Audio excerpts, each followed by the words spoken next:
Hello बच्चों, how are you. अभी हमारा नया लेसन स्टार्ट हो चुका है। ये है metals and non metals. Last video में हमने इसके बारे में डिस्कस किया था और मैंने आपको बताया था मेटल्स जैसे कॉपर है, गोल्ड है, ठीक है, सिल्वर है, आयरन है और एल्यूमिनियम है। आपको इन मेटल्स के बारे में मालूम है और हमने डिस्कस किया था कि मेटल्स आर शाइनी, उनके अंदर एक शाइन होती है, they are lustrous. Metals are solid, जैसे मरकरी जो है वो लिक्विड है, बाकी सभी मेटल्स सॉलिड है। मेटल्स आर हार्ड, सभी मेटल हार्ड होती हैं, but sodium and potassium they are not hard, वे हार्ड नहीं होती। They can be cut with knife, उनको हम चाकू से भी काट सकते हैं। मेटल्स आर डक्टाइल, डक्टाइल का मतलब दे can be drawn into wires, उनसे हम तार बना सकते हैं। मेटल्स आर मेलिएबल, मेलिएबल का मतलब हम मेटल को अगर बीट करें, पीटें, हिट करें, चोट करें तो उससे हमारी थिन शीट बन जाती हैं। जैसे आयरन लो और इसको लगातार अगर आप हैमर से हिट करते रहो, मारते रहो, तो बेटा ये थिन शीट बन जाएगा, ठीक है। इसको हम बोलते हैं मेलिएबल। तो आप मेटल्स के बारे में ये सब चीज़ें पढ़ चुके हो। आज हम मेटल्स के बारे में कुछ और बातें पढ़ेंगे। ये है आपकी वर्कशीट नंबर 15, ठीक है। ये आपकी है वर्कशीट नंबर 15। अब हम क्या पढ़ेंगे मेटल्स के बारे में। Metals are sonorous. सोनोरस का मतलब क्या है बेटा, अगर आप एक स्टील की थाली लो और उसको चम्मच से बजाओ, चम्मच से हिट करो तो आपको आवाज़ आती है ना, टन बात तक आती है। इसी तरह से अगर एक कटोरी या थाली आपके हाथ से फर्श पर गिर जाए तो भी आपको वो आवाज़ टन आती रहती है।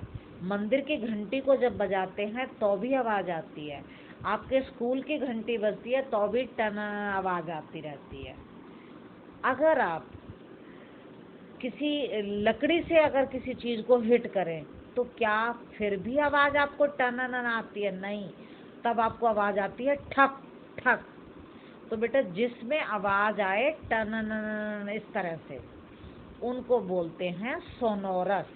तो जितनी भी मेटल्स हैं they are sonorous, metals are sonorous. Sonorous का मतलब समझ गए आप? सोनोरस का मतलब है when object made of metal are hit with a hard surface a ringing sound, घंटी जैसी आवाज़ आती है, इसका मतलब वो सोनोरस है। तो जितनी भी मेटल्स हैं वो सभी सोनोरस होती है। नेक्स्ट प्रॉपर्टी है कंडक्टर और इंसुलेटर। बेटा आपने 6th में इलेक्ट्रिक सर्किट बनाकर कुछ बच्चों ने मुझे दिया था। इलेक्ट्रिक सर्किट का मतलब आपने एक सेल लिया था, ठीक है। सेल के साथ आपने वायर से एक बल्ब कनेक्ट कर दिया था और यहाँ पर आपने लगाई थी सेफ्टी पिन। तो सेफ्टी पिन की जगह आप 2 पॉइंट क्लिप भी लगा सकते हो यहाँ पर, ठीक है। उन क्लिप के बीच में आपको क्या करना है, एक आयरन की नेल रखो, ठीक है। उन क्लिप के बीच में आप क्या लगाओगे, आयरन की नेल, लोहे की कील। बेटा आपका बल्ब ग्लो करेगा या नहीं? बल्ब ग्लो करेगा, क्योंकि आयरन जो है एक मेटल है और उसमें से करंट फ्लो करता है, और जिसमें से करंट फ्लो करे वो होता है गुड कंडक्टर ऑफ इलेक्ट्रिसिटी, ठीक है।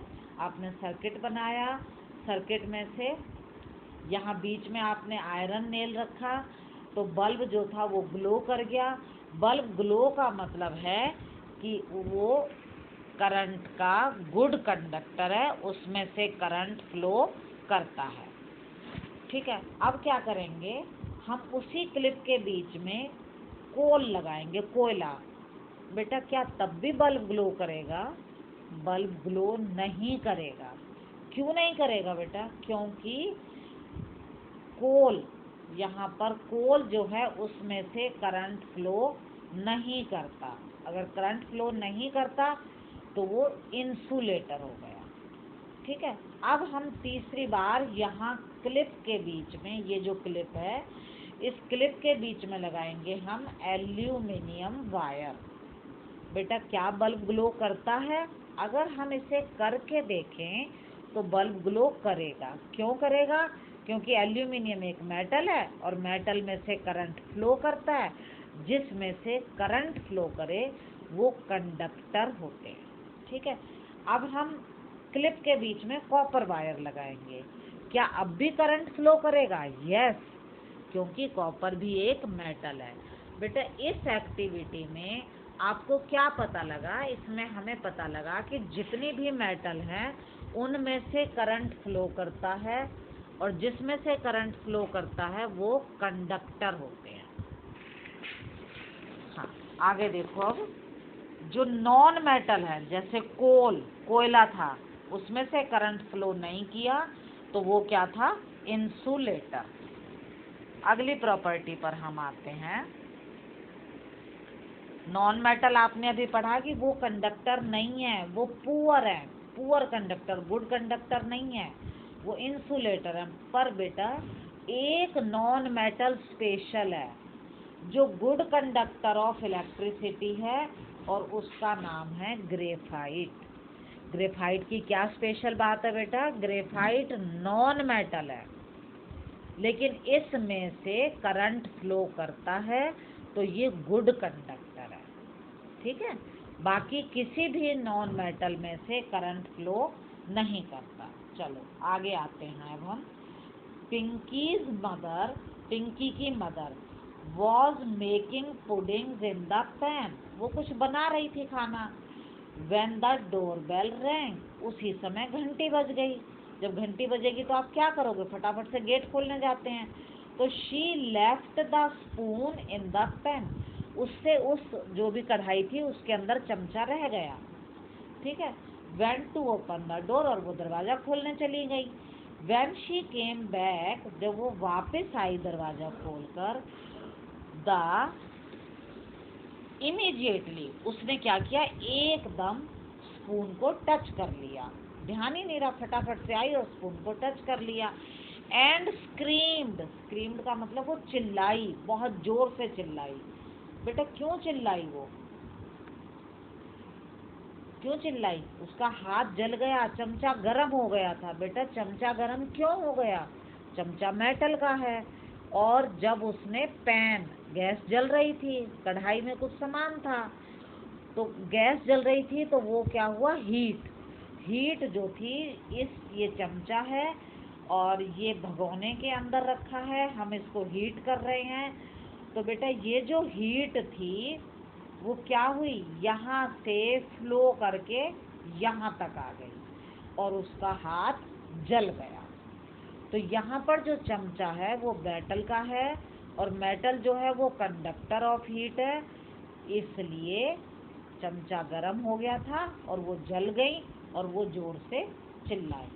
देखो ऑन हीटिंग, जब हमने गर्म किया, वन एंड ऑफ मेटल, हम तो यहाँ से गर्म कर रहे थे इसको, द हीट मूव, हीट जो थी यहाँ से चलती हुई कहाँ आ गई? दूसरे एंड तक, जो कोल्ड था, यहाँ तक हीट आ गई तो क्या हुआ? ये एंड भी गर्म हो गया। ठीक है। अब हम आते हैं क्वेश्चन पर।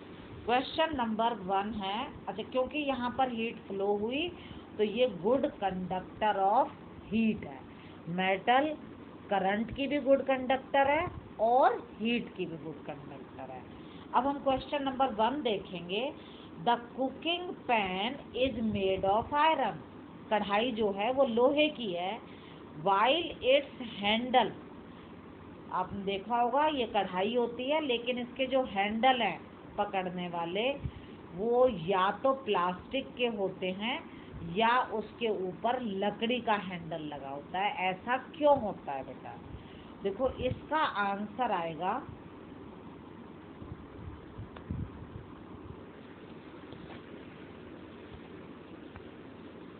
हाँ, आयरन जो है कढ़ाई वाला, iron is good conductor of heat, वो गुड कंडक्टर ऑफ हीट है तो क्या होगा? गर्म हो जाएगा। क्यों? क्योंकि वो helps in cooking. Iron is good conductor of heat and helps in cooking.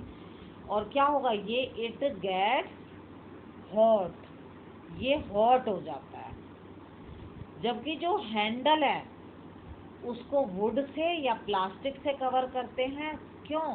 Because it does not get hot, वो गर्म नहीं होता। क्यों नहीं होता गर्म? क्योंकि वो बैड कंडक्टर ऑफ हीट है। ठीक है, वो बैड कंडक्टर ऑफ हीट है। अब आंसर हम 2 का लेते हैं। क्वेश्चन नंबर 2 क्या था?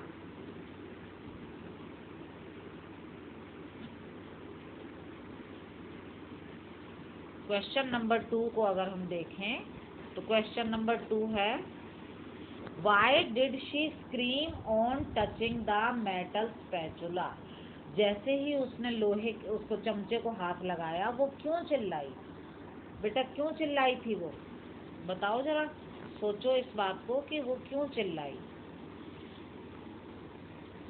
स्पैचुला जो चमचा था, गॉट हॉट, वो गर्म हो गया। क्यों गर्म हो गया? Because it was made of metal, वो मेटल से बना था और metals are good conductor of heat, इसलिए वो स्क्रीम्ड, चिल्लाई। अब आपका क्वेश्चन नंबर 3 है कि what are conductor of heat and electricity. दोनों क्वेश्चन पूछे हैं, कंडक्टर ऑफ हीट भी पूछा है और कंडक्टर ऑफ इलेक्ट्रिसिटी भी। कंडक्टर ऑफ हीट का मतलब है द मटेरियल्स, वो चीज़ें थ्रू विच, जिनमें से heat can pass through, heat pass होती है, are called conductors of heat, उनको हम हीट के कंडक्टर कहते हैं। ठीक है, अब है कंडक्टर ऑफ इलेक्ट्रिसिटी। बाकी आंसर वही रहेगा, सिर्फ हीट की जगह हमने क्या लगा दिया यहाँ पर, current. The material through which current can pass are called conductors of electricity. आपका क्वेश्चन नंबर 4 था 3 यूजेस ऑफ मेटल लिखने हैं आपको। तो सबसे पहला यूज है, metals are use to make utensils, बर्तन बनते हैं मेटल से। एल्यूमिनियम से एल्यूमिनियम फॉइल बनता है जिसमें आप अपना फूड रैप करते हो। कॉपर को से हम इलेक्ट्रिक वायर्स बनाते हैं। ठीक है, तो ये हो गए हमारे यूजेस। अब आपका एक लास्ट क्वेश्चन रह गया, और वो लास्ट क्वेश्चन क्या है, आपको ये टेबल कंप्लीट करनी है। यहाँ पर मटेरियल लिखा है सबसे पहले आयरन, और आपको ट्रू लिखना है। आयरन की शाइन होती है, बिल्कुल होती है, तो ये हो जाएगा ट्रू। ठीक है, ये हो जाएगा ट्रू। कॉपर की शाइन होती है, ये भी ट्रू। ठीक है, कोल में शाइन नहीं होती, ये रॉन्ग है, ट्रू नहीं है। कार्बन रॉड, ये भी नॉन मेटल है, इसमें शाइन नहीं होती, एल्यूमिनियम में शाइन होती है। इसी तरह से मेलिएबल, जितनी भी मेटल हैं वो सभी मेलिएबल होंगी। तो आयरन जो है वो मेलिएबल है, कॉपर मेलिएबल है और एल्यूमिनियम, ये तीनों मेलिएबल है। कोल और कार्बन रोड मेलिएबल नहीं है। फिर आती है डक्टिलिटी। डक्टिलिटी का मतलब तार बनती हैं, तो आयरन से हम वायर बना सकते हैं, कॉपर से बना सकते हैं, एल्यूमिनियम से बना सकते हैं। बेटा कोल और कार्बन की वायर हम नहीं बना सकते, तो ये रॉन्ग है। ठीक, उसके बाद आता है सोनोरस, मतलब जिसमें से रिंगिंग बेल आती है। तो जितनी भी मेटल हैं वो रिंगिंग बेल देती हैं, तो आयरन, कॉपर और एल्यूमिनियम ये रिंगिंग बेल देंगे। कोल और कार्बन रॉड ये रिंगिंग बेल नहीं देंगे। कंडक्टर ऑफ हीट, फिर वही बात है, आयरन, कॉपर, एल्यूमिनियम हीट के कंडक्टर हैं, यही इलेक्ट्रिसिटी के भी कंडक्टर हैं। बेटा कोल और कार्बन रोड दोनों ही कंडक्टर नहीं हैं। तो अब इसमें से ये मेटल था, ये भी मेटल है, ये भी मेटल है, ये वाले जो दोनों हैं ये दोनों मेटल नहीं हैं, ये क्या हैं, नॉन मेटल है। ठीक है, अब आप इसको ध्यान से करो, समझो, और अगर आपको कोई बात समझ नहीं आती है तो आप मुझसे पूछिए।